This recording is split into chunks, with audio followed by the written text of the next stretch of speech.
Ang background ko po ako ay dati po empleyado sa Panasonic. Ako ang supervisor. 11 years po nagtrabaho sa Panasonic. Okay?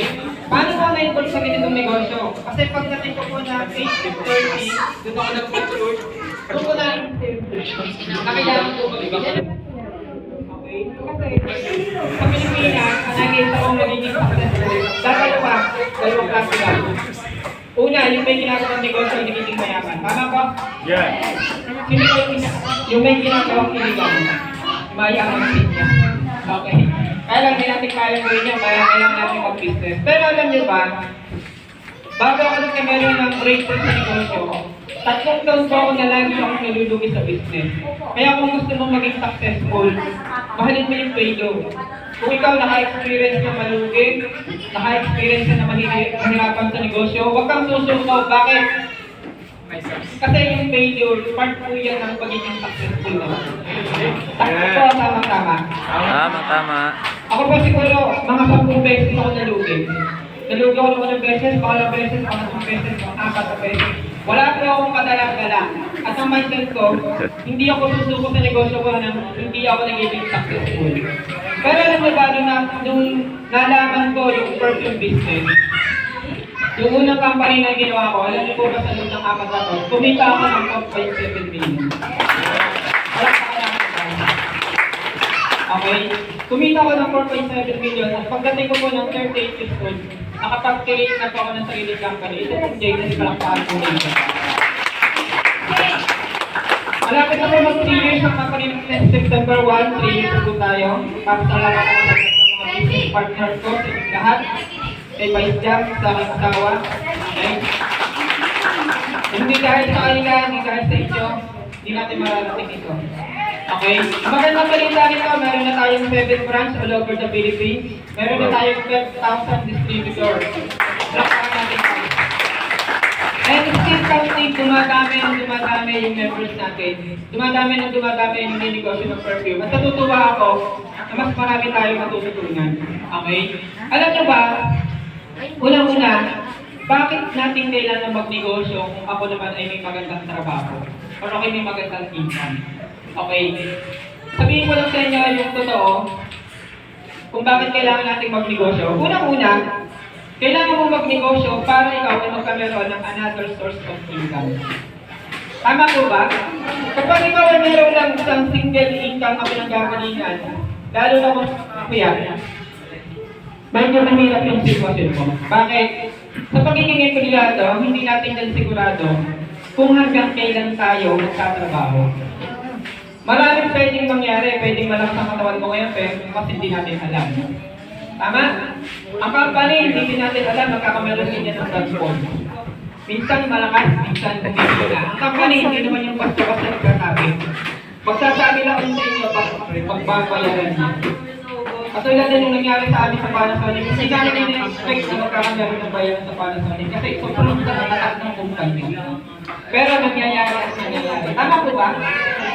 That's why, kailangan natin mag-set ng another source of income para habang ikaw ay nagninegosyo, habang kayo nagtatrabaho, sabay mo ang pag-negosyo. Okay? Kasi kung hindi ka mag-negosyo, ako nagsasabi kayo, hindi mo mababago ang takbo ng buhay mo. May yumaman na po ba sa pagiging empleyado? Wala. Pero, kahit ikaw ay empleyado at kahit ano man ang estado mo sa buhay, pwede kang maging asentado, pwede kang maging mayaman. Kung kinikita mo, kung saan man nanggaling yan sa trabaho mo o provision, gamitin mo yung stepping stone para ikaw ay makapagsimula ng maliit na negosyo. At yung maliit na negosyo mo, pag magaling kayo ng mag-business, kikita mo yan ang kikita. Tama mo ba? Yes. Katulad po na nangyari sa akin, kung ako'y unang pumasok dito sa negosyo natin na to, wala ako nung puhunan. Binilhan lang ako ng kapatid ko ng package. Pero hindi ko na-expect na yung package din, ikikita ng milyon-milyon. Diba? Hindi ko na-expect na yung package na yun, magkakameron ako ng sariling kumpanya. Ngayon, ang mga katransaction ko, nakikipag-transact ako sa brand para sa buhay natin, nakikipag-transact ako sa supplier natin sa China, na dati ay hindi ko ginagawa. Diba nakaka-amaze yung mga ganong kwento? Kaya sabi ko nga sa'yo, kahit anong status mo, kahit may ka pa lang, kahit wala kang malaking puhunan, Pwede kang yumaman, pwedeng magbago ang sarili mo. Basta't willing kang baguhin yung sarili mo. Okay? Once na nag-start ka na mag-business, ako nagsasabi sa'yo, maraming pwedeng pagbabago mangyayari so, wag na wag ka lang susubok. Okay? Kapag nangyari sa akin, kung ako nung time na nalulugi, na ako ay kumigay, na ay kumayaw na ako sa negosyo, hindi ko na mababawi yung lugi ko. Kasi ang mindset ko, ganito kahit ilang beses ko malugi sa negosyo mo, ituloy mo lang yung business. Kasi kahit isang beses ka lang sabihin sa negosyo, lahat ng lugi sa negosyo na ginawa ko, babalik at babalik sa'yo ng 3 days. 10 times fold, 100 times fold, 1 million fold. Okay, ganun po ang nangyari sa akin. Eh sabi ko nga, bakit hindi isang consider natin na kailangan natin magnegosyo? Bukod sa kailangan natin ng another source of income, limited ang oras natin. Dadating yung oras, yung lakas natin, nababawasan. Tama po ba? Dadating yung oras, dadating yung retirement period natin. Kahit gusto natin magtrabaho, babayaran ka ng company. Ngayon, kung hindi ka nakapag-create ng asset, hindi ka nakapag-create ng business, kahit gano'ng kalaki yung natanggap mong pera sa iyong kumpanya, mauubos at mauubos pag walang pumapasok. Tama po ba? Yes. Tama. Anong mangyayari sa'yo kapag wala nang dumadali ng cash flow? Mangyayari sa'yo, magbaback to zero ka. Ang mangyayari sa'yo, kung bababait ang mga anak mo, aasak sa mga anak mo. Aasak sa manugang mo, aasak sa pamilya mo. Tama po ba? Pero kung ikaw, dumating yung time, 60 years old ka na, 70 years old ka na, malaki ang iipon mo, marami kang asset. Kasi kung ikaw ay bata pa lang nakatulad na nasa 30s, 40s, pag ikaw ay nagninegosyo at pagkakapera ka, huwag agad pagdalangin yung sibig mo, mag-create ka ng asset. Isa sa mga example na hinahanga ko dito katulad ni Vice Jam, Ate Lisa, kasi sila yung mga kilala ko. Sila bata pa lang, ang Ate Lisa nagpatayo ng boarding house. Ang dami ng boarding house ngayon. Di ba dating yung time, kasi siya magtrabaho, may cash flow lang pumapasok. Tama? Si John na kilala ko, 17 years old pa lang, nagnegosyo na. Ngayon, may sarili lang bahay na worth 3 million. Palakpakan natin. Hindi pa pumapatak ng 20, meron ng sariling Toyota na. Palakpakan natin. May sariling lote. May sariling car wash. Diba? Ang dami ng business. Kasi yung mga kinikreate po natin ng asset, tandaan nyo, pagdating ng araw, yan yung mag-create ng pera sa inyo. Kailangan natin matutunan yan na habang bata nag-create tayo ng mga property. Kasi yung mga property na yan yung magsasalba sa pagtanda natin. Tama po ba? Tama. Tama. At the same time, kapag ikaw may pera, hindi ka pababayaan ng mga anak mo. Maniwala kayo sa akin. Kaya habang bata, mag-aaral tayo magnegosyo, and i-goal natin na maging successful tayo. Huwag lang tayong susuko, siglang lahat. Okay.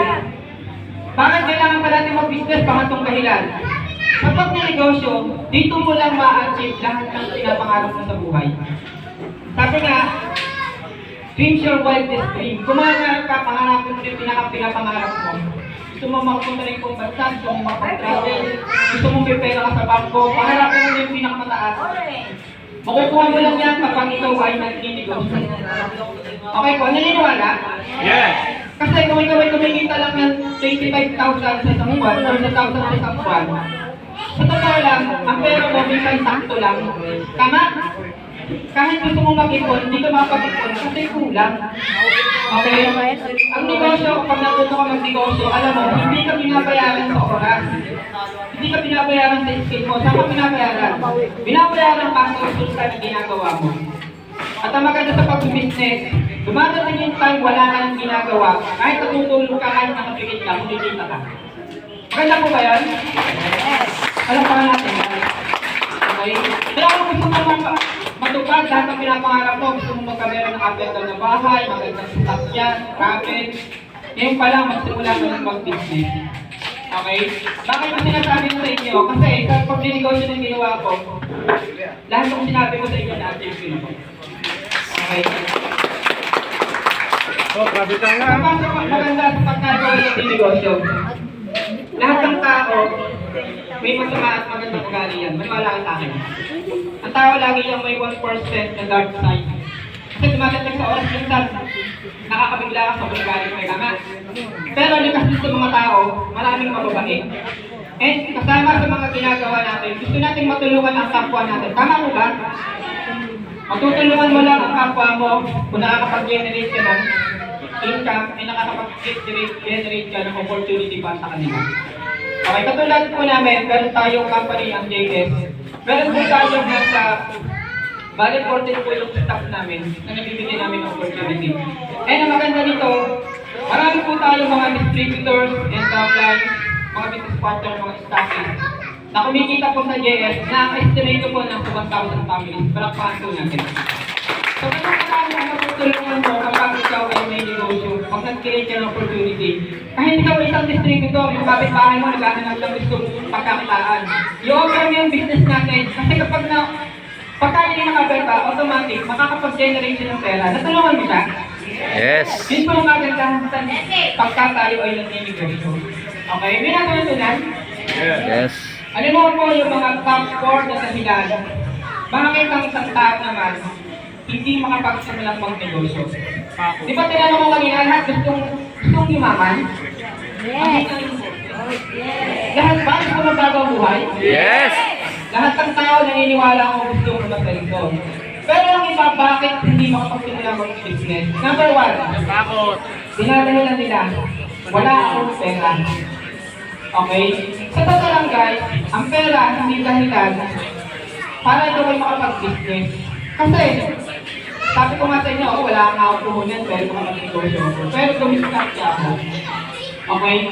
Minsan ginagawa nilang dahilan na wala akong maraming pera, kaya hindi ako makapag-negosyo. Pero alam mo ba na ang JS, kahit 300 pesos, pwede ka mag-start? Yung iba wala akong 300. Lahat nakahawak na ng 300 pesos. Yes. Sa totoo lang guys, kung gusto mong kumita at gusto mong lumaman sa panahon ngayon, hindi mo imposible. Basta ang importante, yung mindset mo, gusto mong maging successful. Tandaan mo, kung gusto mong lumaman, gusto mong babaguhin mo, baguhin mo muna yung sarili mo. Ano ko mong babaguhin? Yung nilalaman ng puso mo. Paano kung tatamad-tamad ka? Paano kung purong-purong ka sa pagsisimula ng business? May magbabago ba? At tandaan mo kung yung nasa laman ng puso natin, yun yung tumatakbong plano sa utak natin. Tama ko? Tama. Kung ano yung plano na nabubuo sa utak natin, yun yung nagiging action natin. At alam niyo po, yung mga nagiging action natin, yan yung nagbibigay ng resulta, yan yung magiging reflection ng buhay natin after a year. Naniniwala? Yes! Kaya ako daw naniniwala na hindi nila, wala akong pera dahil makapag-business. Baguhin mo muna yung paniniwala ko, baguhin mo business mo. Kahit wala kang pera, maniwala ka sa akin, pwede kang maging millionaire. Okay? Pangalan dahilan, bakit hindi makapag-business? Ito talaga yung dahilan, bakit hindi makapag-negosyo ng tao. Yung nag-strike ng tao, nahihiyang magbenta. Tama? Alam niyo po ba, kung ikaw ay nahihiyang magbenta, huwag ka mag-alala kasi naranasan ko rin yan. Alam niyo po ba nung okay, bago pa lang nagtitinda ng pabaw, 2 linggo na yung tester sa bulsa ko, di na ako nakabili ng pouch, malaki yung pouch eh. Tester lang ang binibili ko, nasa bulsa ko yan. 2 linggo na sa bulsa ko, hindi ko madukot-dukot. Hindi ko mapamay dun sa katrabaho ko, bakit? Nahihiya ako. Ang nasa isip ko, okay naman ako magbebenta pa. Okay naman ako magbebenta pa. Ang bihira. Tama? Minsan, ang naisip ko rin, paano pag hindi ito bumili? Ano kayo iisipin nito? Minsan ako sa mo pala, nahihirapan ka na. Advance sa isip. Paano ka magkakaresulta kung lagi kang hinihiya? Kaya mas maganda po nakaka-attend lang ng training. Kasi kung nakaka-attend ka ng training, nag-develop yung skill natin sa pag-negosyo. Ito lang tatandaan nyo. Huwag kayong mahihiya kasi yung hinihiya yung napagbibenta, hindi mo alam yung pala yung bibili ng bagong kotse mo.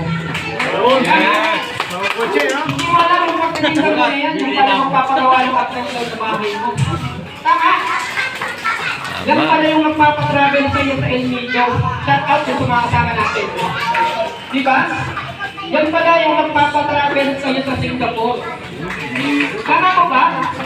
Yan pala yung magpapakita sa iyo ng 4.7 million. Tama ko ba?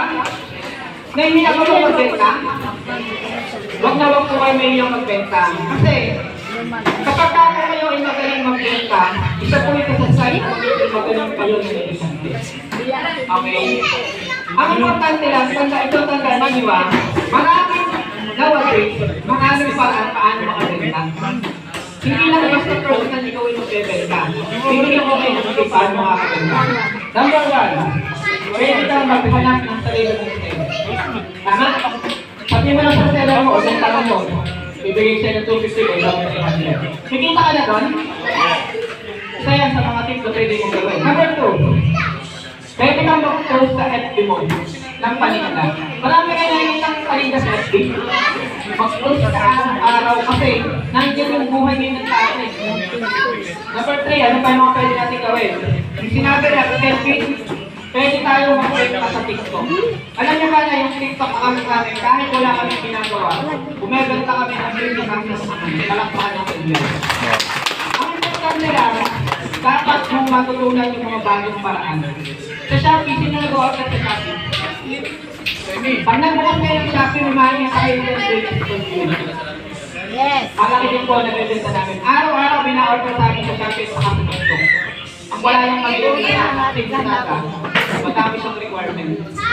Pero yung TikTok at Shopee, I think yung iba meron din account dito nakakabenta. Okay? May natutunan paano magbebenta? Yes. At the same time, sabi ko nga sa'yo, kung gusto mo magbago buhay mo, huwag kang mahihiya magbenta. Kasi lahat ng negosyante, magaling magbenta yun. Saka ang mga negosyante, yung mga yumayaman, hindi uso mahiya invest. Maniwala kayo sa akin. Ang gagaling ng mga yung makipas sa kanila. Okay? Kung ikaw nahihiya, hindi mo kasalanan yan. Pagkatapos yung mga YouTube training, mababago yung content mo, mababago yung sarili mo. Okay? Naniniwala ko? Yes. Kaya sabi ko nga, huwag natin may ilalim yung pag-ibig na hiyain. Isa pa sa dahilan bakit hindi tayo makabenta. Hindi natin hindi. Mag-invite tayo ng tao, nakakausap tayo. Okay, kung gusto mo magkaroon ng buhay mo, sabi ko nga, kung hindi mo rin yan, huwag mong pilitin. Pero tinusin, aralin mo kung ano yung mga pwede magpabago sa'yo. Kasi wala naman yung linya-linya. Wala naman pinamanak na nurse, wala pinamanak na doktor. Tama? Tama. Lahat ng bagay yung pwede natin pag-aralan. Naniniwala? Yes. Isa pa sa mga dahilan bakit hindi makabenta, walang connection. Sinasabi ng bangkaro, masala ko lang, wala na ng bentahan. Ikaw naniniwala. Hanggat hindi ka tumitigil sa pagbebenta, ako naniniwala, masasabi ko sa inyo, hindi ka mawawala ng benta.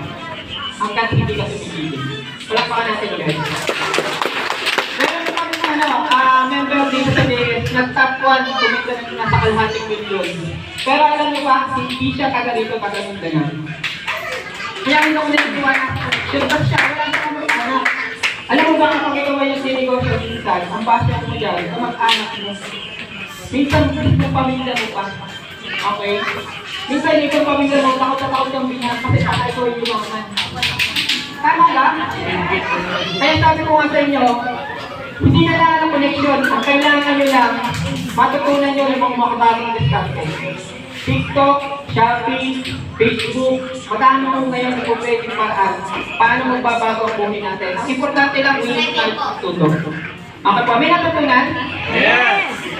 Ngayon, may tanong ako, sino yung mga hindi pa member dito? Taas ang kamay. Honestly, sino dito yung hindi pa member na nakasubscribe sa YouTube channel namin? Taas ang kamay. Ito lang. Sino pa? May nakasubscribe pa dahil bibigyan ko ng magandang comment.